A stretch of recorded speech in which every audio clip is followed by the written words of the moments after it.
Aktivitas tambang ilegal di Desa Darmo, Kecamatan Lawang Kidul, Kabupaten Muara Enim menimbulkan kerusakan lingkungan, serta mengotori jalan sehingga mengganggu kenyamanan aktivitas warga sekitar. Banyaknya aktivitas pertambangan batu bara tanpa izin di Kabupaten Muara Enim berdampak negatif terhadap lingkungan karena dikelola oleh sejumlah oknum dan berdampak buruk bagi lingkungan dan kehidupan masyarakat. Atas banyaknya aduan masyarakat yang masuk, PLT Bupati Muara Enim langsung meninjau ke lokasi yang sangat berdampak terhadap lingkungan.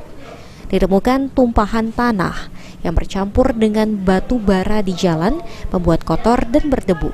Bahkan saat turun hujan, tumpahan tanah dan batu bara akan menjadi lumpur yang licin dan berbahaya saat pengendara motor melintasi, menimbulkan kecelakaan.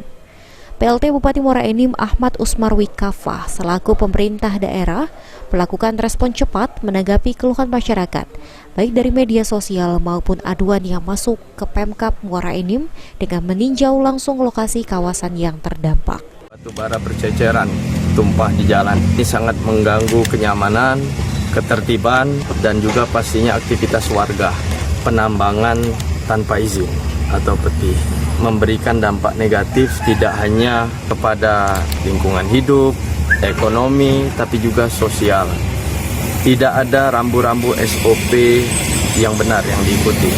Kami bersurat kepada kementerian terkait untuk memberikan langkah-langkah konkret terhadap aktivitas seperti ini, untuk memberikan regulasi, payung hukum mengatur hal-hal seperti ini. Sebelumnya, Kafah sempat meminta PT MME untuk menyiram dan membersihkan jalan yang penuh dengan debu bekas batubara di lokasi tersebut, agar jalan tidak licin karena debu yang tebal sangat mengganggu kesehatan.